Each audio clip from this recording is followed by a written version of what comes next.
Apa yang terjadi ketika kritik mahasiswa dibalas dengan teror? Dan bagaimana sebuah diksi presiden bodoh mengguncang pusat kekuasaan? Simak sampai akhir, karena ini bukan sekadar perdebatan ini tentang keberanian, kekuasaan, dan makna sebuah kritik. Badan Eksekutif Mahasiswa Universitas Gadjah Mada kembali melontarkan kritik keras kepada rezim Prabowo Subianto. Setelah mendapat teror usai menyebut presiden bodoh dan memelesetkan MBG menjadi maling berkedok gizi, mereka tidak lantas ciut nyali dan menutup mulut. Teror itu bukan hanya menyasar mahasiswa, tetapi juga pihak lain di luar lingkaran kampus. Ketua BEM UGM, Tio Ardianto, mengaku menerima teror dalam berbagai narasi. Ia diisukan sebagai bagian dari LGBT, disebut pelanggan pemandu lagu karaoke, hingga dituduh menggelapkan dana program Kifliyah.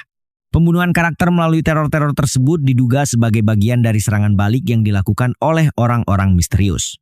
Teror lainnya datang dalam bentuk pesan singkat kepada Ibu Tio, berisi tudingan bahwa anaknya memiliki kebiasaan negatif di kampus, bahkan termasuk ancaman penculikan dan pembunuhan. Menteri Hak Asasi Manusia Natalius Pigai menepis anggapan bahwa pemerintah berada di balik teror tersebut. Ia menyatakan ada pihak yang menggiring opini seakan-akan pemerintah menekan oposisi, aktivis, atau mahasiswa. Dalam konferensi daring bersama Kaukus Indonesia untuk Kebebasan Akademik pada Selasa, 17 Februari 2026, Tio menegaskan bahwa ia tidak perlu tahu siapa yang menyebar teror.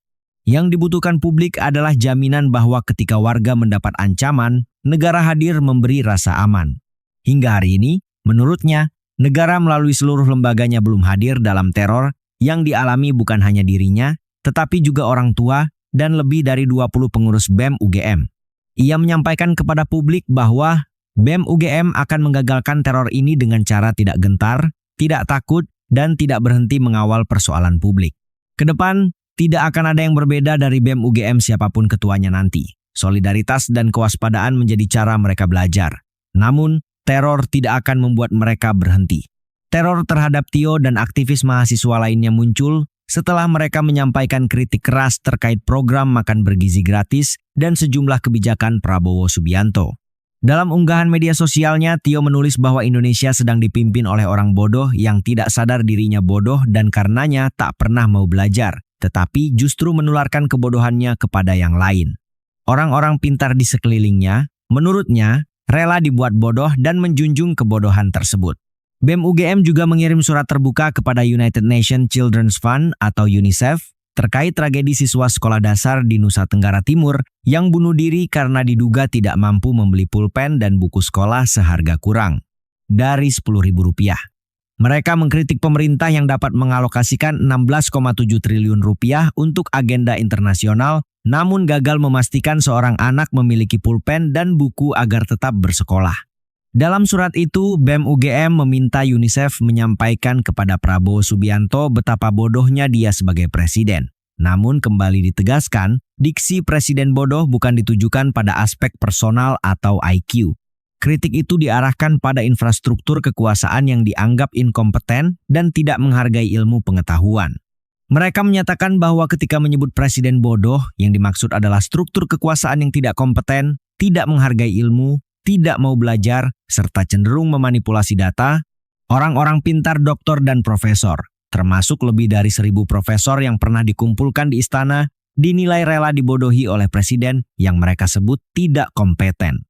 Menurut Tio, diksi tersebut seharusnya membantu presiden memahami realitas bahwa dirinya dan kroni-kroninya dianggap tidak kompeten, tidak menghargai ilmu pengetahuan, dan tidak melihat persoalan secara nyata.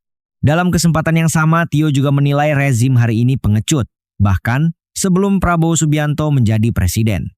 Ia menyinggung dugaan pengakalan regulasi melalui putusan Mahkamah Konstitusi agar seseorang yang belum cukup umur dapat maju dalam Pilpres. Kritik tajam BEM UGM bukanlah yang pertama. Pada aksi 24 September 2025 di Bundaran UGM, mahasiswa mengarak seekor sapi berkepala Prabowo Subianto.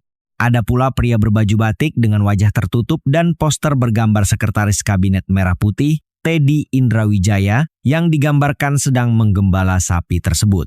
Tio menjelaskan bahwa sapi berkepala Prabowo adalah simbol binatang pemberi nutrisi melalui susu yang penting bagi pertumbuhan anak.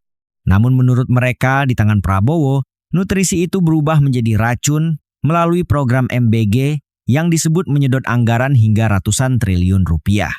Untuk mengatakan bahwa presiden tidak boleh berhenti hanya menjadi seperti kerjanya hanya memberi nutrisi. Presiden kerjanya adalah menjalankan amanah konstitusi. Dan kita lihat MBG justru melanggar konstitusi. Bahkan melanggar HAM karena dia merampas hak atas pendidikan. Dari mana dia bisa melanggar konstitusi? Karena konstitusi telah mengamanahkan kepada penyelenggara negara bahwa 20% APBN harus dialokasikan kepada pendidikan. Sementara MBG merampas 44% dari 20% APBN untuk pendidikan tersebut. Maka ini adalah bukti bahwa MBG melanggar konstitusi. Bahwa demi melaksanakan MBG, Presiden Prabowo menjelma jadi seorang pengkhianat konstitusi. Selain daripada itu, kita tahu bahwa hari ini lebih dari 6.000, tepatnya 6.542 anak Indonesia keracunan. Mereka dirawat di rumah sakit. Orang tuanya trauma, hampir-hampir tidak percaya pada setiap makanan yang akan dihadirkan. Karena atas makanan yang disebut bergizi itu justru membuat mereka keracunan. Ini yang menjadi catatan penting juga bahwa sebagai program yang digunakan untuk memoles citra Presiden Prabowo yang sudah telanjur dikenal sebagai pelanggar HAM, MBG justru menyempurnakan citra itu. Karena MBG melanggar HAM dalam konteks mengancam keselamatan nyawa manusia. Di tengah teror dan tudingan, satu pertanyaan tersisa. Apakah kritik adalah ancaman atau justru cermin bagi kekuasaan? Sejarah selalu mencatat bukan siapa yang paling keras bersuara, tetapi siapa yang berani tetap berdiri saat diteror.